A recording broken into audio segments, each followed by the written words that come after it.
WCL की नौकरी मिली थी। WCL की नौकरी उस जमाने में गधे से भी बदतर नौकरी होती थी। गधे से भी बदतर नौकरी होती थी। खदान के अंदर जाना, मौत के मुंह के अंदर जाना। और वहां पे वो पढ़े लिखे नहीं थे, इसलिए वो नौकरी मिल गई थी उनको। और हम लोग एक झोपड़े में रहते थे, और इस वजह से मेरे मम्मी पापा, जो हम लोग ने गरीबी बहुत देखी, झोपड़े में रहते थे। अभी जैसे ठंडी का भी समय दिख रहा है ना, तो बिस्तर नहीं होता था, स्वेटर पहनने के लिए नहीं होता था। एक स्वेटर होता था, और 3 बहनों में से एक बहन मेरे लेवल की थी, तो 1-2 साल मेरे से छोटी थी। हम लोग कैसे भी बदल बदल के करते थे। बहुत गरीबी देखी।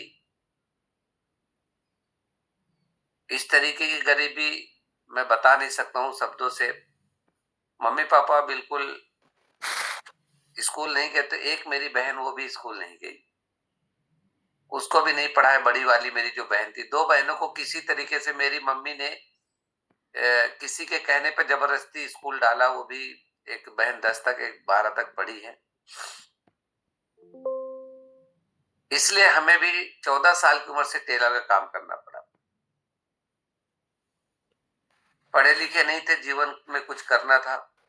वहां पर भी काफी स्ट्रगल रहा टेलरिंग में, कि कुछ करना था लाइफ में। मैंने टेलर का काम करते करते करते, बहुत सपने थे जीवन में कुछ करने का, तो मैंने बहुत सारे काम किया। पैसे कमाने के लिए टेलर का काम किया मैंने, कपड़े बेचने का काम किया, सीडी प्लेयर की दुकान मैंने चलाई।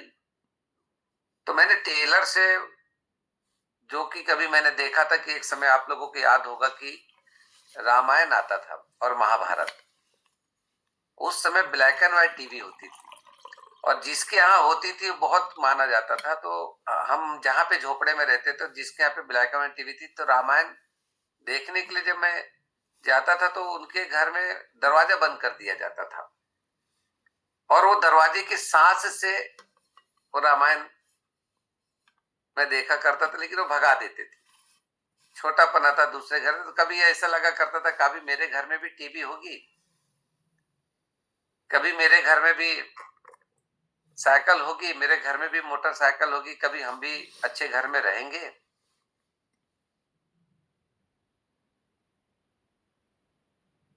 इस तरीके की लाइफ स्टाइल थी। लेकिन मेहनत की हमने, सिलाई का काम किया मैंने, सूरत में भी काम किया मैंने, बंबई में भी काम किया। फिर अपनी खुद की दुकान मैंने चलाई, और उस दुकान का नाम था Arrows new fashion tailors, ladies and gents suit specialist.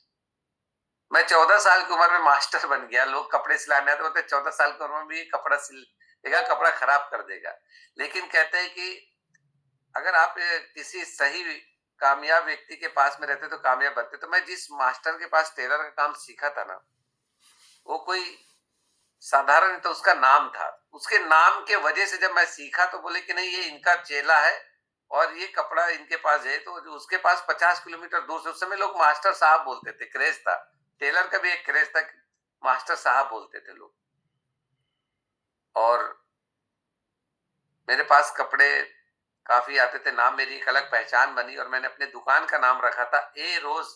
ए मतलब एक, रोज मीन्स गुलाब, एक गुलाब, यानी एक ही दुकान। बचपन से एक सपना था, अलग अपनी पहचान हो, अलग नाम हो। और सचमुच टेलर तो बहुत थे, लेकिन मेरी दुकान का नाम, मेरा काम अलग था, मेरी पहचान अलग थी। मैंने दुकान शुरू किया। एक एक सिलाई मशीन से मैंने 4 सिलाई मशीन बनाई। मैं अकेले काम करता था, फिर 4 कारीगर मेरे दुकान में काम करने लग गए। फिर मैंने मेहनत मुशक्कत से, मेरे घर में टीवी नहीं थी, जो मेरा सपना था, मैंने टीवी लाई। मैंने कलर टीवी खरीदी थी, और सैमसंग की प्लानो, उस जमाने में 20,000 की टीवी थी वो। और सिलाई के बल पे मैंने जो काम किया, एक मोटरसाइकिल सेकंड हैंड खरीदी, घर के लोगों ने चिल्लाया, बजाज 4A चैंपियन करके मैंने मोटरसाइकिल खरीदी, और मैंने दूसरे के घर में रखा, चलाना नहीं आता था।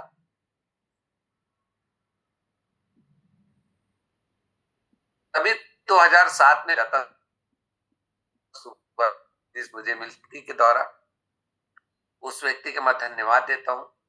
शुरुआत में मुझे कुछ समझा नहीं, बहुत बहस हुई। फिर मेरी लाइफ का टर्निंग पॉइंट हुआ, एक मीटिंग में मैं गया, और उस मीटिंग ने मेरी लाइफ को बदला। जैसे हमारे कई साथी को मीटिंग में बुलाया जाता है, एडवांस टिकट दी जाती है, फॉलो प्लेयर, तो मेरा भी विश्वास नहीं था, लेकिन वो व्यक्ति ने मुझे 30 रुपए की टिकट लगेगी, उस समय में 30 रुपए लगता था, और बोले 30 के 60 मिलेंगे, आपका जो भी नुकसान होगा, वो किसी तरीके से मोटिवेट करके हमें मीटिंग में लेके गए। और मीटिंग में जाने के बाद मेरे रोवे खड़े हो गए, और एक शब्द ने मेरी जिंदगी को बदला। वो शब्द था रॉयल्टी इनकम। यानी जिंदगी के साथ जिंदगी के बाद पहली बार सुने थे, जिंदगी भर पैसे के लिए काम नहीं करना है, एक बार मेहनत करना है। और इसी तरीके के काम की तलाश थी कि मैं पैसे वाला भी बनूं, नाम हो, इज्जत हो, शोहरत हो, समय हो, आजादी हो, सिक्योरिटी हो। और दोस्तों, आरसीएम की हमने शुरुआत की, और मैं आज आपको बता दूं, तो एक ऐसी शख्सियत, मैंने जब आरसीएम की शुरुआत की, तो मैं आज उन शख्सियत को, जिन्होंने हमें पालन पोषण किया इस नागपुर के धरती पे जब आरसीएम की शुरुआत हुई, एक मेरे पालनहार रहे मिस्टर अजीत प्रताप सिंह, जिन्होंने मुझे मेरे जैसे अनपढ़ लड़के को पढ़ना लिखना सिखा, हर वो बारीकियां सिखाई, हर वो चीज सिखाई।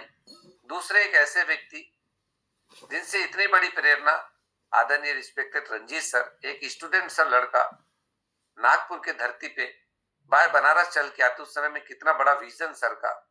ये दो ऐसे शख्सियत जिन्होंने नागपुर को लेके, हमारे जैसे लोगों को लेके कमिटमेंट लेके रहे, जिसके नतीजे से आज हम जिस मकाम पे हैं। आज ये दो एक ऐसी शख्सियत, और बहुत सारे मेरे जो अपलाइन एलओएस है, जैसे आदरणीय respect Sujeet sir, D sir, ये सारे जो अपलाइन हमारे, Sushil sir, Neeraj sir, K N Pandey sir, ये सारे लोगों का वो सहयोग रहा। जैसे अभी आपने हरी संजीवनी को हमने ट्रेनिंग ली, जैसे एक पेड़ को लगाते हैं तो उसको कैसे बड़ा किया जाता है, तो उसके जो मालिक होते हैं जैसे ध्यान देते हैं, उसी तरीके से हमें भी उस तरीके का जो भी जरूरत पड़ी टाइम टाइम पे इस पेड़ को बड़ा करने पे, इस सारे लोगों का बहुत बड़ा सहयोग रहा, और आज भी रहता है। तो दोस्तों, मैं चाहूंगा आप दिल से इस सारे अपलाइनों के लिए, डिजिटल रूप में आप बैठे हैं, मैं नमन करता हूं तहे दिल से। आप भी ये ऐसे शख्सियत के लिए ताली बजा सकते हैं। तो दोस्तों, मैं अपनी जर्नी बताऊं, आरसीएम में शुरुआत किया, टेलर के काम से किया, गरीबी देखा। शुरुआती दौर में जब हमने काम किया, तो मैं इस वजह से इस आरसीएम को बहुत अच्छे से कर पाया कि जब मेरी शादी हुई थी, तो मेरी जो शरीके हयात थी वो गांव से थी, वो भी गांव की एक रहने वाली, और उसके भी जो है कि मम्मी बचपन में ही नहीं रही, पापा किसान जो थे वो भी जो थे। और जब वो शादी होके आई थी, तो मेरे को जब लगा कि यार टेलर का काम मैं करता हूँ, और मेरे जब बच्चे 2000 इसमें मेरी शादी जब हो गई थी, तो उसके बाद 2006 में मुझे जब आरसीएम मिला, 2007 में, यही दिसंबर महीना लास्ट था,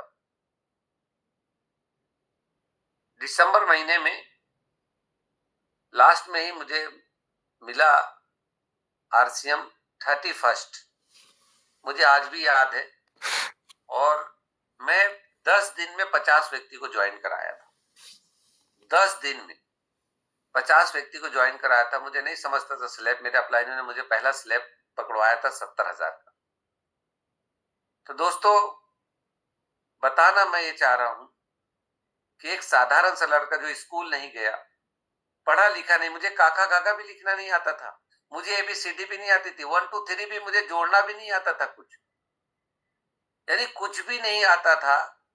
अगर मैं आज आपको पहले की चीजें अगर बता दूं, पहले की अगर मैं फोटो बता दूं, मैं खुद को चुमटी काटता हूं तो मुझे विश्वास नहीं होता है कि एक अनपढ़ सा लड़का जिसको पढ़ना लिखना नहीं आता था, और आरसीएम ने आज कहां से कहां पहुंचा दिया।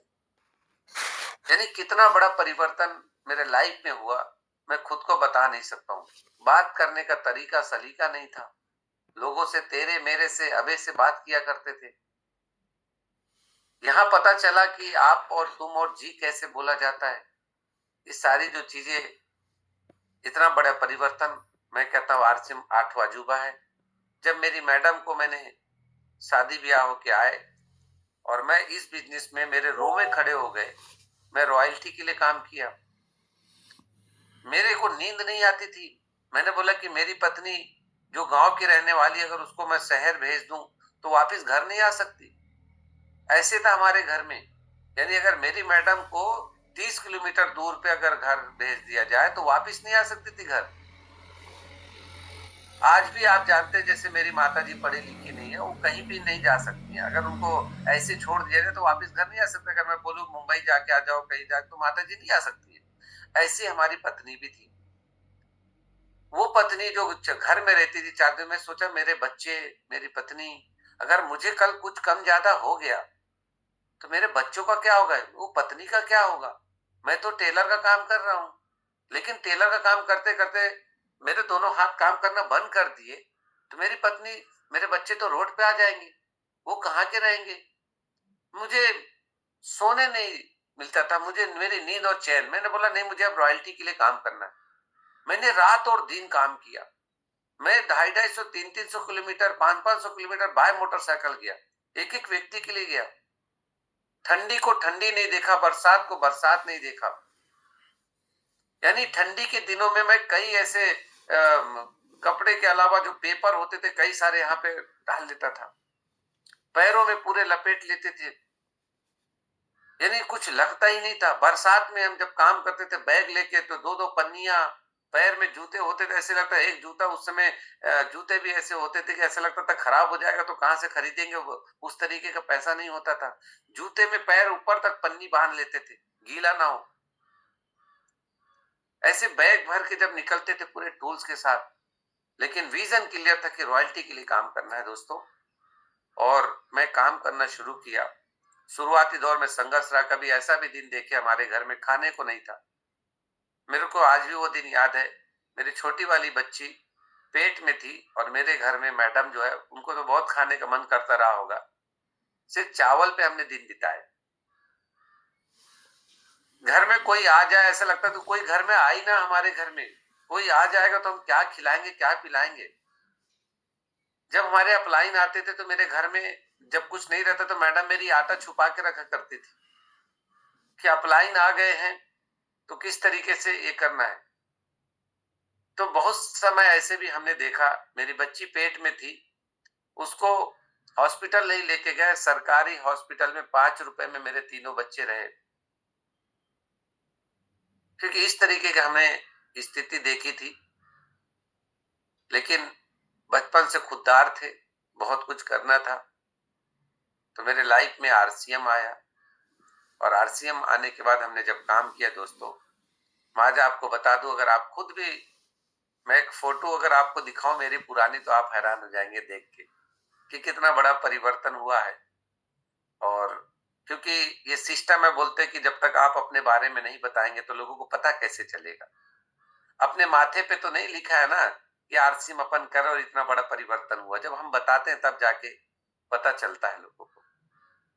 तो दोस्तों मैं आपको वो फोटो भी दिखाऊंगा, मैं शेयर करता हूँ वो फोटो आपको कि पहले मैं क्या था, और उस फोटो से आपको पता चलेगा। स्क्रीन आ जाएगी तो बताइएगा।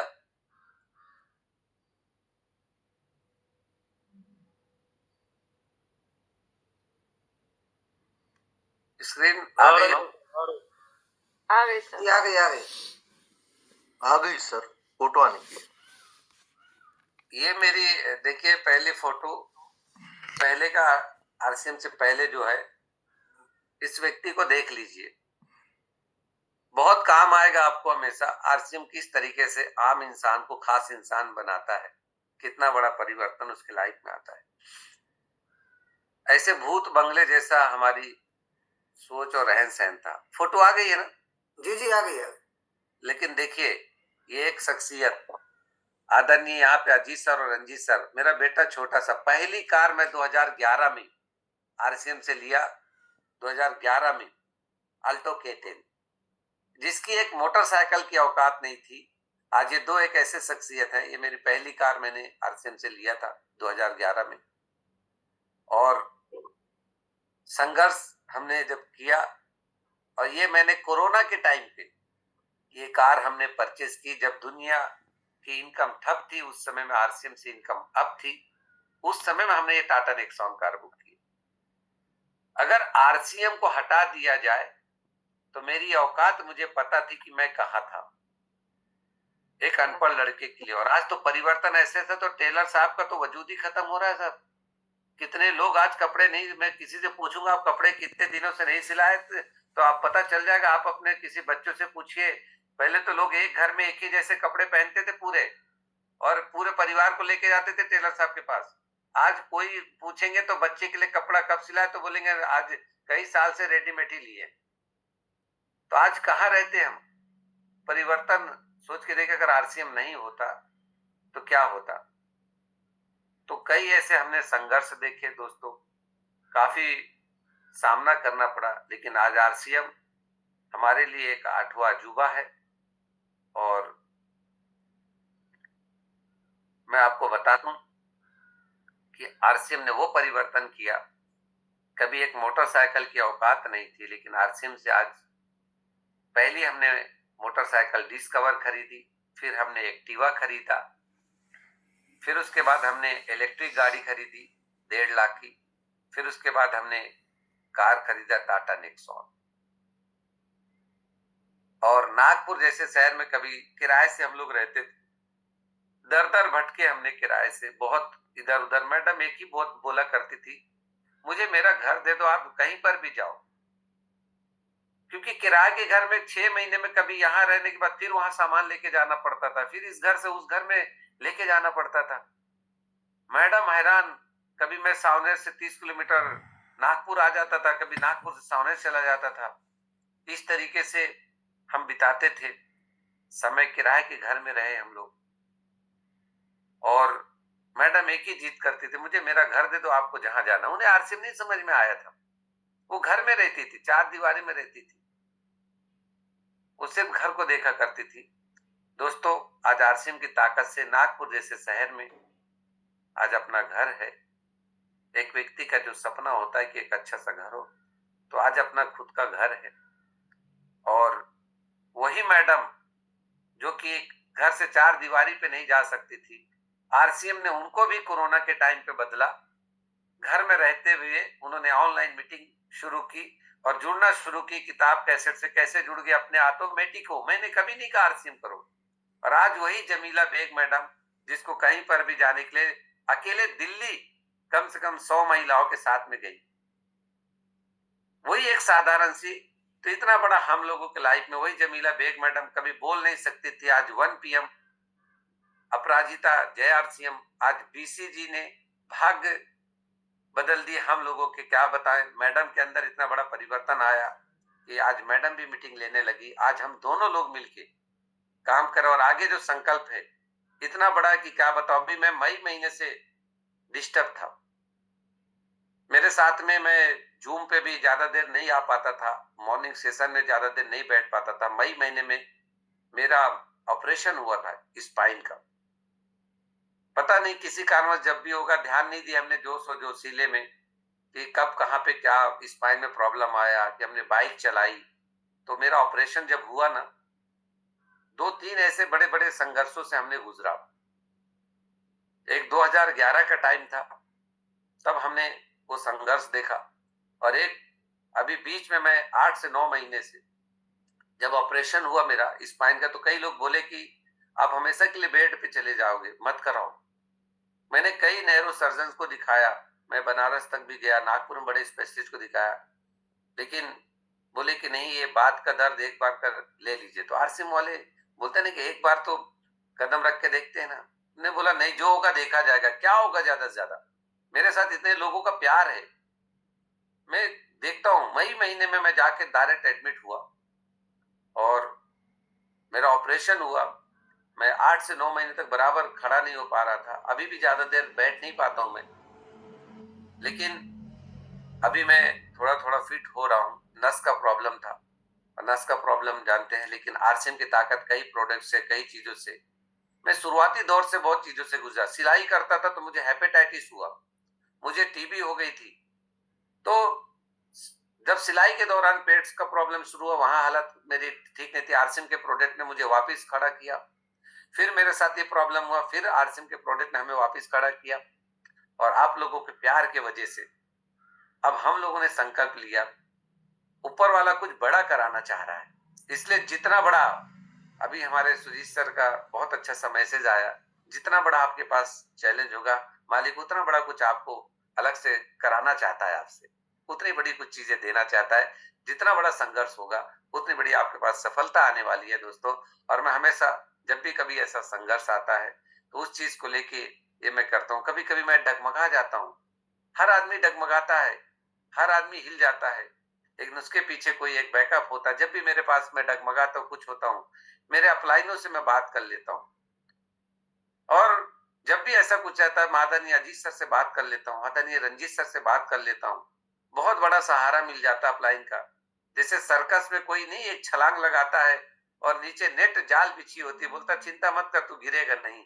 ऐसे ही वो हमारे अपलाइन है जो हमें कभी गिरने नहीं देते हैं। तो ऐसे जो पल पल रहा कि 8 महीना रॉयल्टी इनकम किसको कहते हैं, मैं बेड रेस्ट पे था और उसके बाद भी उस तरीके का वर्क नहीं था फील्ड पे, लेकिन इनकम महीने की लाखों आ रही थी। मैं आपको क्या बताऊं, लाखों इनकम। हैरान हो रहा हूं, चुमटी काट रहा हूं, अगर आरसीएम नहीं होता तो क्या होता, किस तरीके की स्थिति होती। तो दोस्तों बहुत बड़ा परिवर्तन है आरसीएम, 8वां अजूबा है आरसीएम। हम लोगों ने जब शुरू किया तो कुछ नहीं था आरसीएम में, लेकिन आज आरसीएम सेवा, स्वास्थ्य, संस्कार, 3 जो उद्देश्य लेके आए तीसरी जी हमारे जो बता रहे हैं, ये साधारण नहीं है। सही में नए भारत का निर्माण इसी को कहते हैं। नए भारत का निर्माण नहीं तो क्या है, एक अनपढ़ सा लड़का, क्या है, बाहर छोड़ दीजिए, आरसीएम को हटा दीजिए, क्या है, कुछ नहीं। आज कहां पे है रोजगार, आज आरसीएम सोच के देखिए कहां से कहां पहुंचा दे रहा है।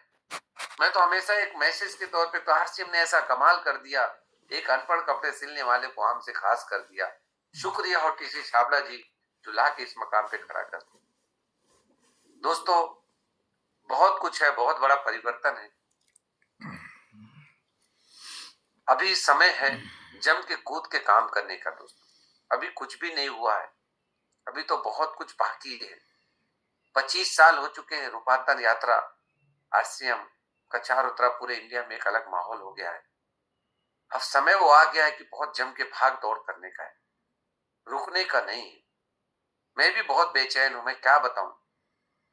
ऐसा लगता है कि मैं घर से बाहर ही बाहर रहूं, घर से बाहर ही बाहर रहूं, क्योंकि बहुत बड़ा काम करना है अभी।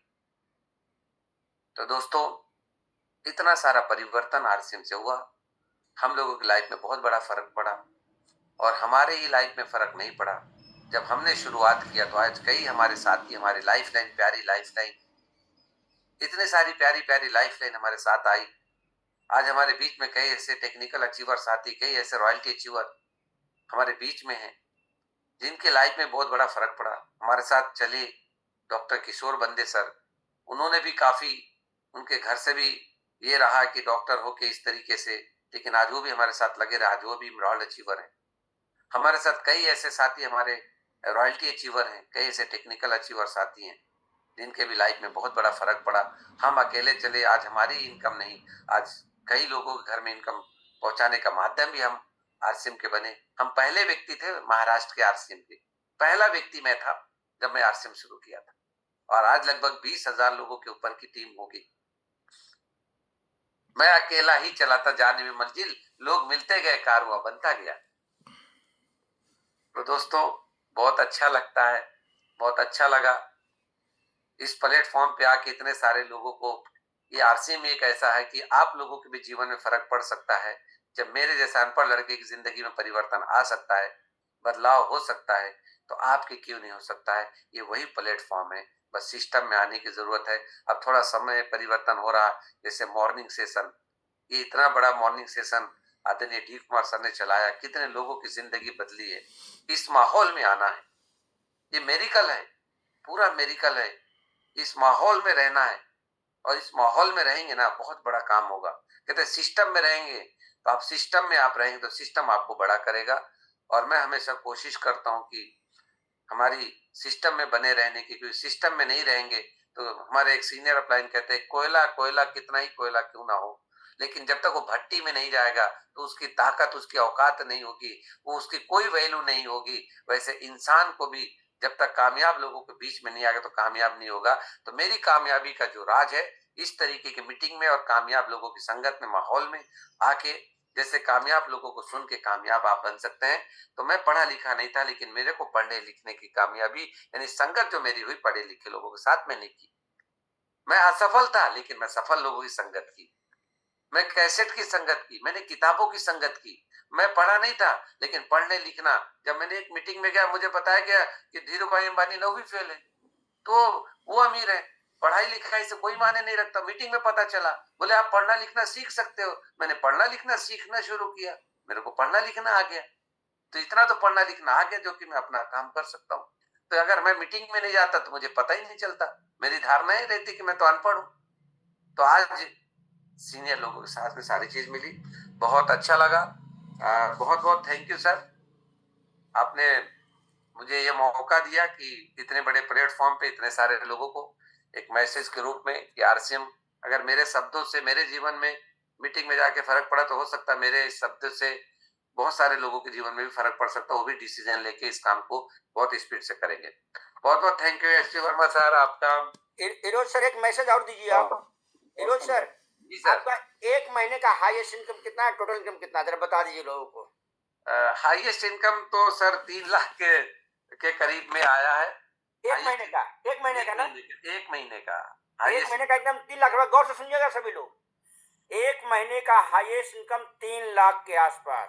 और टोटल इनकम कितना हुआ है सर? टोटल तो नहीं गिन पाया सर, अब क्या बताएं, हम आपको जानते थे कि गिन ही नहीं पाते। अच्छा, आपका जो मकान नागपुर में, हम तो गए उसमें है, जरा आप अपने मुख से बता दीजिए। हम लोग तो लोगों को बताते रहते हैं, हम तो आपके पास गए भी हैं। लगभग जिस सोसाइटी में हम हैं सर, जिस एरिया में, लगभग आज के डेट में वहां से प्लाट की कीमत 40 लाख है, और मकान तो अगर लेने जाएंगे तो लगभग 1 करोड़ के करीब में होगा। हाँ, 1 करोड़ से ऊपर का मकान होगा। बहुत शानदार मकान में, हम खुद गए हैं इनके आपके पास, हम खुद गए हैं, खाना वाना सब खिलाए हैं, रुके भी हैं वहां पर हैं, बहुत शानदार। तो देखिए, आज मैसेज भेजे थे ना, हाँ, हम जमीला मैडम से भी एक आध दिन पूरा समय लेंगे हम। बहुत शानदार सर।